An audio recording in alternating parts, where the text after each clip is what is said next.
Hai guys, berjumpa lagi bersama kami di channel Jelajah Dunia. Channel yang membahas tentang fakta unik dan menarik, adat, budaya, dan lainnya. Baik, kali ini kami akan membahas beberapa fakta unik dan menarik dari salah satu ikon Jakarta. Ada yang tahu gak guys? Yaps, betul, Monas. Salah satu ikon Jakarta dan Indonesia yang membanggakan kita semua tentunya. Tapi sebelum lanjut, jangan lupa tekan tombol subscribe-nya ya guys, dan nyalakan lonceng notifikasinya, supaya kalian tidak ketinggalan update video terbaru dari kami. Oke, terima kasih yang sudah subscribe. Baik, kita lanjutkan ya guys. Fakta unik Monas yang wajib kamu tahu. Monumen Nasional, atau yang lebih dikenali bernama Monas, sebagai salah satunya landmark kebanggaan dari kota Jakarta dan Indonesia. Mulai dibuat pada 17 Agustus 1961 dan dibuka untuk umum pada 12 Juli 1975, Monas tidak cuma simpan riwayat panjang tetapi beragam bukti unik dan menarik. Yuk, kenali lebih dalam tentang Monumen Nasional Kebanggaan Warga Jakarta dan Indonesia ini dengan melihat bukti-bukti menarik sekitar Monas yang jarang-jarang dijumpai beberapa orang. Berikut beberapa fakta unik dan menarik Monas. 1. Makna dan filosofi dari desain Monas.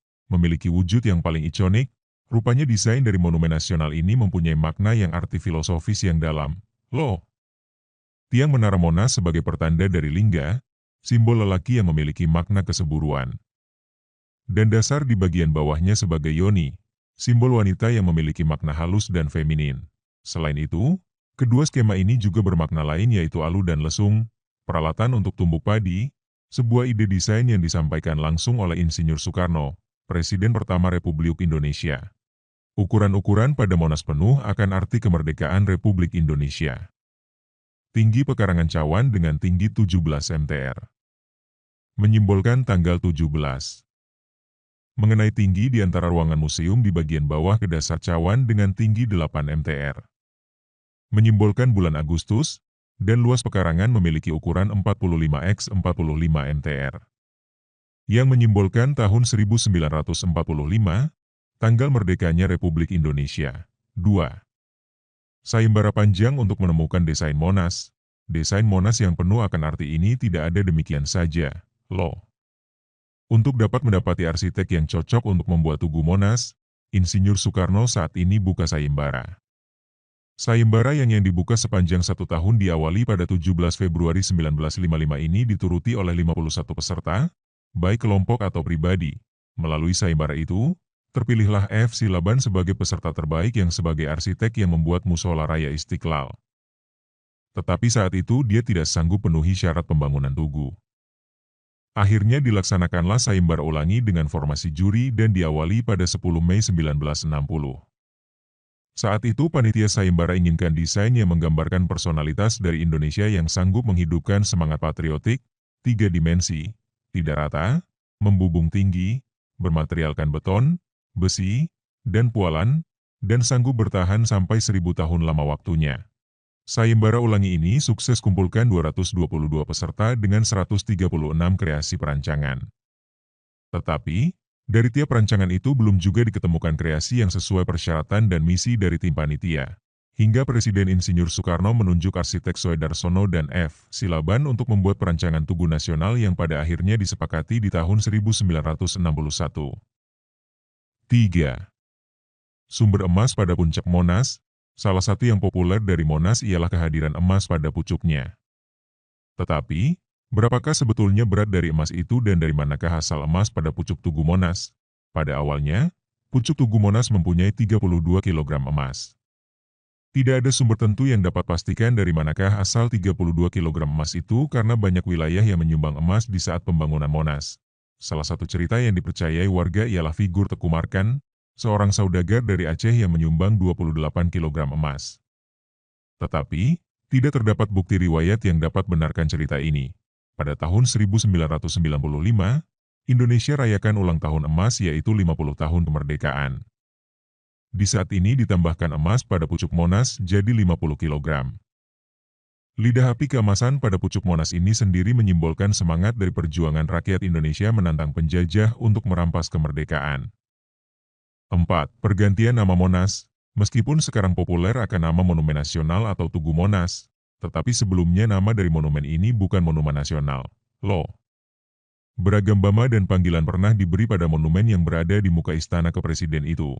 mulai dari Lapangan Gambir, Lapangan Ikada, Lapangan Merdeka, Lapangan Monas, sampai Taman Monas. Tetapi, seiring waktu berjalan warga sekarang semakin banyak mengatakan sebagai Monas sebagai wujud kependekan Monumen Nasional. 5.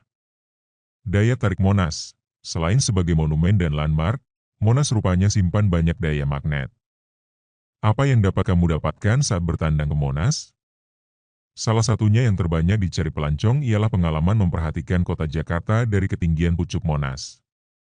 Tetapi, di samping itu, di bagian bawah Monas ada Museum Riwayat Nasional yang simpan diorama komplet perjalanan Nusantara dari zaman kerajaan, kolonialisasi, perjuangan revolusi sampai periode kemerdekaan. Kawasan sekitaran dari Monas disanggupi taman-taman asri dan beragam patung figur monumental di Indonesia. Teritori Monas diperlengkapi beragam sarana olahraga dan pusat kulineran. 4.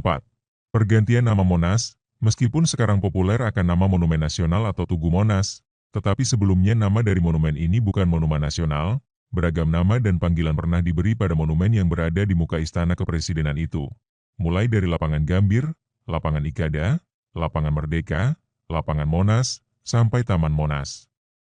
Tetapi, seiring waktu berjalan warga sekarang semakin banyak mengatakan sebagai Monas sebagai wujud kependekan Monumen Nasional.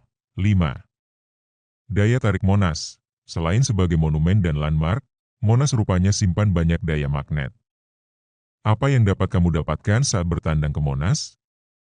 Salah satunya yang terbanyak dicari pelancong ialah pengalaman memperhatikan kota Jakarta dari ketinggian pucuk Monas. Tetapi, di samping itu, di bagian bawah Monas ada Museum Riwayat Nasional yang simpan diorama komplet perjalanan Nusantara dari zaman kerajaan, kolonialisasi, perjuangan revolusi sampai periode kemerdekaan. Kawasan sekitaran dari Monas disanggupi taman-taman asri dan beragam patung figur monumental di Indonesia. Teritori Monas diperlengkapi beragam sarana olahraga dan pusat kulineran. 6. Patung-patung bersejarah di Monas. Seperti yang sudah disebut pada poin awalnya, di teritori Monas ada patung-patung figur monumental di Indonesia. Persisnya, ada 5 biji patung yang dapat toppers dapatkan di teritori Monas. Patung itu ialah patung Pangeran Diponegoro yang dibikin oleh pemahat Italia, Profesor Coberlato sebagai wujud bantuan dari Konsul Jenderal Kehormatan, Dr. Mario, di Indonesia. Selain itu ada juga patung Hairil Anwar, penyair populer Indonesia, patung Muhammad Husni Tamrin, pahlawan nasional berdarah Betawi, patung Raden Ajeng Kartini, perjuang emansipasi wanita, dan patung Ikada yang disebut pertanda dari keberanian pemuda Indonesia. 7. Penolakan terhadap Monas. Meskipun sekarang jadi kebanggaan dari warga Indonesia, rupanya sebelumnya ide untuk membuat Monas banyak memperoleh penampikan terutamanya dari kelompok pemuda dan mahasiswa. Di saat itu, banyak yang melihat jika pembangunan Monas bersama beragam proyek bersejarah yang lain itu sebagai pemborosan yang tidak dibutuhkan karena umur Republik Indonesia saat itu tetap sangat muda. Itulah berbagai bukti-bukti menarik di balik keelokan Monumen Nasional alias Monas. Di balik kekhasan dan beragam daya magnetnya, Monas simpan riwayat panjang perjalanan Republik Indonesia dan pertanda dari nilai-nilai filosofis yang dalam. Semakin ingin tahu pada Monas? Yok, datangi langsung landmark dari Jakarta 1 ini. Terima kasih yang sudah menonton sampai selesai. Semoga ada manfaat yang bisa diambil. Mohon maaf apabila banyak kesalahan. Terima kasih juga yang sudah subscribe. Semoga Allah panjangkan umurnya. Sampai berjumpa lagi dan wassalam.